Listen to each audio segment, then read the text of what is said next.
with Hurricanes Watch on Big O's network. And just got to say a big old thank you to Adam Lichtenstein, who's taking the time out of his busy evening to join us with the Sun Sentinel. Adam, how you doing? Doing pretty good. And yeah, got a fantasy draft in about 45 minutes. So yeah, definitely got lots of stuff going on tonight, Oh obviously. man, well, even bigger thanks because that's definitely important. I appreciate that. I'm only going to take about 15 minutes of your time again. Thank you, but It's all um, good. pretty general question just to start things off. From the outside looking in, before even talking to the coaches post game or listening to what Mario had to say yesterday, what were your overall takeaways from the game, good, bad, or ugly, Adam? Well, they only scored 70 points, so obviously they played terribly. No, they look pretty good. I mean, like I think you were saying earlier, they did what you want them to do against an FCS team like Bethune-Cookman. They put up 70 points.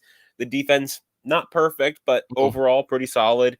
So overall, I mean, look good, a solid, A minus. I think, a few little things here and there they could fix, but overall, pretty good game. Everything you want to see from them. What do you say, and thank you for that, what do you say to the fan looking at the game from the outside in that says, okay, so we knew what the issues with certain players were when they get in the open field, maybe have, stutter stepping and not being able to finish a play with a tackle or not trusting their keys and not trusting their training in terms of cornerback play. What do you say to the fan that says, okay, this person started. I didn't think they were going to start this year or next game. This staff strikes me as a type of staff that's not going to let things roll over if mistakes are uh, repeated over and over and over again. So, what do you say to the fan that's worried about the guys uh, that maybe he didn't want starting? I hate to throw names out, but I'm going to go ahead and do it. Everybody has had something to say about DJ Ivy. I'm still a fan of his because I mean that he looks the part, and by all intents and purposes, the guy does what he has to do at practice. It's just there's a certain block when he gets into the game. I don't know what it is. Corey Flagg, for as many things as people had to say about him after the game, was one of the defensive players of the game. So what do you have to Yeah, say to yeah. that fan that has something to say about those two players? Well, I definitely agree with you when you say, this coaching staff's not gonna just start players or put them in just because.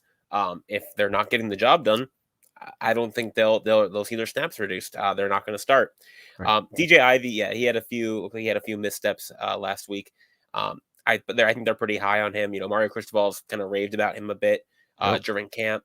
So I mean, I don't think they're gonna bench him, after last week, but something to keep an eye on. And then, yeah, like you said, Corey Flagg. I know people were getting on. Seemed like people were getting on him a bit on social media, but like you said, they named him one of the defensive players of the game. If you check some of the advanced metrics, Pro Football Focus graded him out pretty solid. I think I was looking at it earlier, like a 75 out of 100 overall, like on defense. Like Right. not an amazing game, but a solid game. I mean, I was looking it up the other day, and like some linebackers like got targeted on for some passes, and they surrendered most of them. I think it was like 7 out of 9 passes targeted at linebackers were completed. So room for improvement. Like I said earlier, Right. certainly not perfect, but not egregiously bad. Agreed. Agreed. Yeah. I mean, again, it's just a lot of depending on what you read and who you ask. Certain staffs or the previous staff, I should say, seem to be set on playing certain guys that either weren't improving or when the younger guys were stepping up, there was injuries, and then the younger guys would step up last year, and then it was kind of like an outcry from social media, play certain guys, play certain guys, play certain guys. You saw what happened, and then there was it went on a little run there last year. So um I wanted to ask you about the running back rotation. What do you expect in terms of, and again, I know starting isn't really a thing on this team because Coach Steele even said in his press conference yesterday, you could really rip up a depth chart on this team. But what do you make of Rooster being healthy, and what do you think that'll do to the rotation? It obviously definitely helps that he's healthy. I mean, they came into their week 1 game with 2 scholarship running backs healthy. That's not what you want. Hmm. Um, if I had to guess, a couple days out, I don't think he plays a ton. I think they Okay. want to ease him in. I think they want to ease him in Okay. because he went through pregame warmups on Saturday, and they didn't feel confident in him going. They want to keep him healthy, Hmm. so they didn't play him. So it wouldn't shock me if you only see him get 5, 10, a dozen snaps or so. Get a handful of carries just so they can kind of ease him back into things. I mean, they're going to take every game seriously, but it is Southern Miss. It's not Texas A&M yet, so I think they're going to want to kind of ease him into the game. I could be wrong. They haven't said specifically like that. They're definitely going to, keep him super limited. But I do think kind of like Will Mallory last week, they'll kind of have him on a pitch count where he's going to play only a certain number of snaps, and then they'll maybe intersperse it throughout the game. We'll see how the game goes. If they're up 50-0 in the beginning of the fourth quarter, then he's not going to play. But I'm sure he'll get some snaps early in the game. Assuming there's no setbacks with his injury or anything. Right.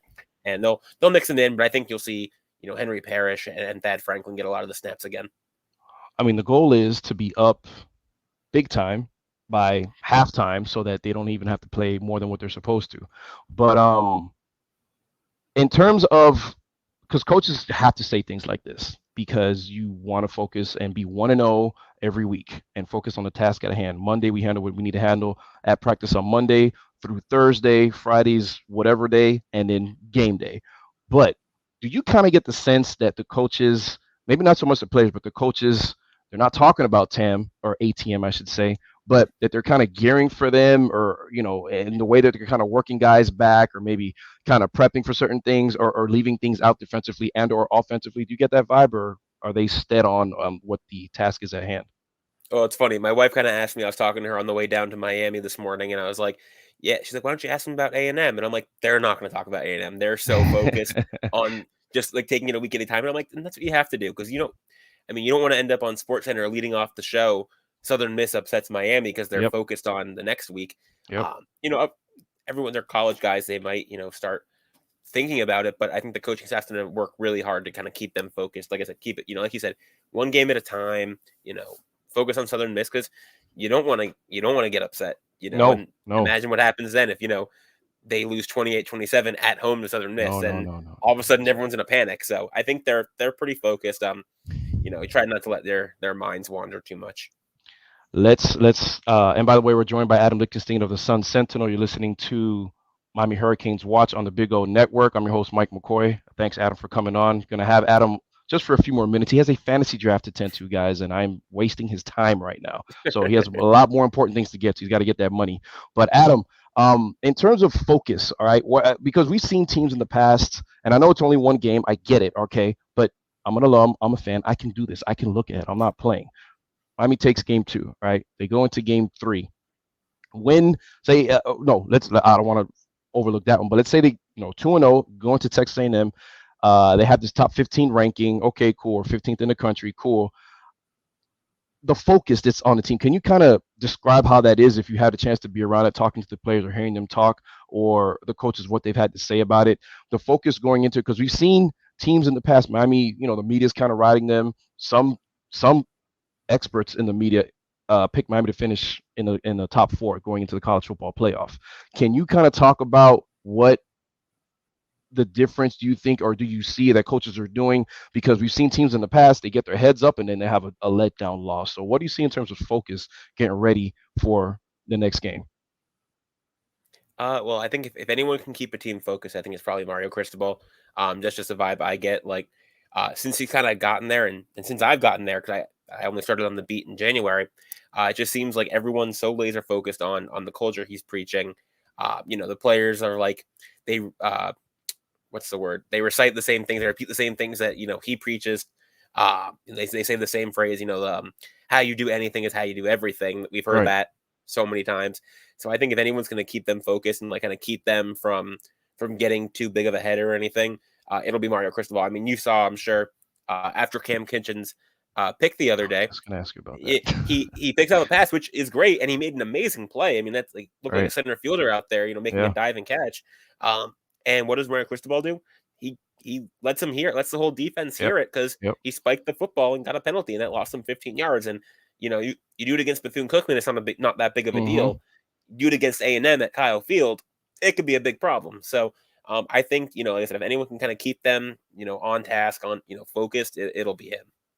Staying on that, because I was going to ask you about accountability next. I mean, it was like music to my ears, or whatever the comparison is in terms of a visual. But I didn't catch it, but I think it was on a 3rd down conversion, one of those 3rd and longs that Bethune converted on, or it could have been a touchdown that they scored.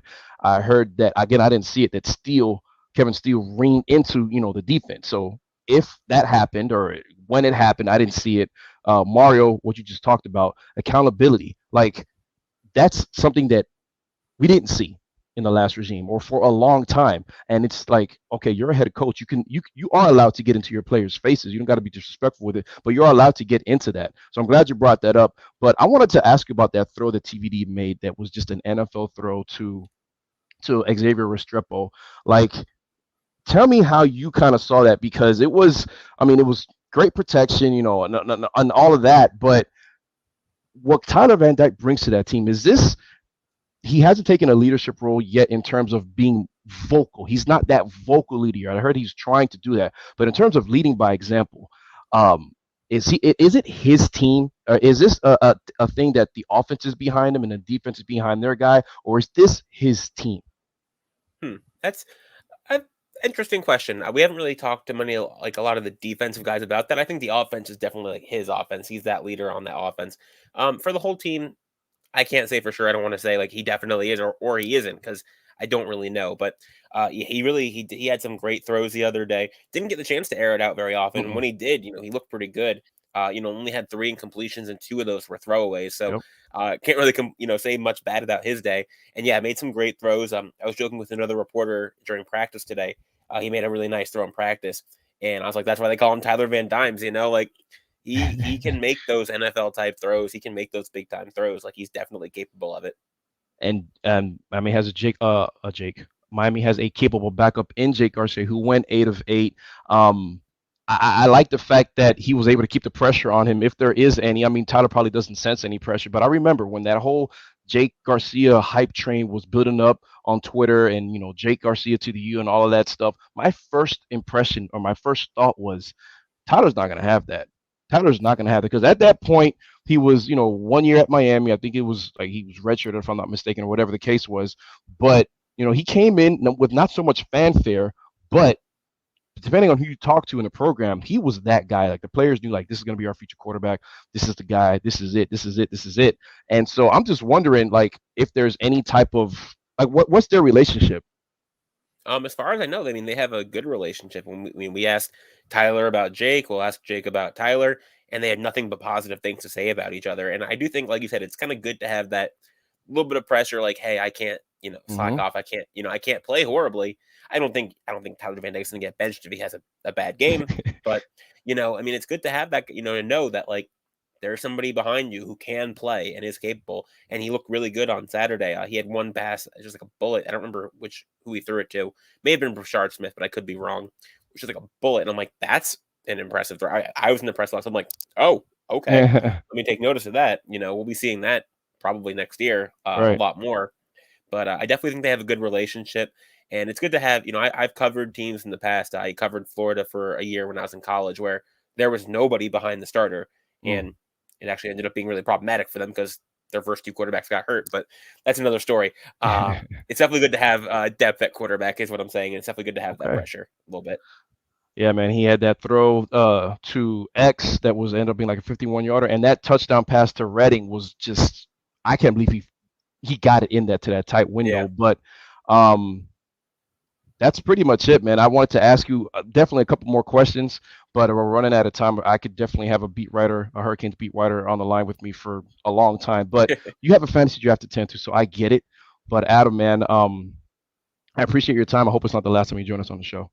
Yeah, man. Anytime. And going into the draft with no prep, that's how I like to do it. And I usually end up at least getting my money back. So it's There worked you out go, for me man. so far. All right, cool. Draft some Canes for us. Yep. All right, have a good night, man. Thank you. Thank you. Thanks for having me.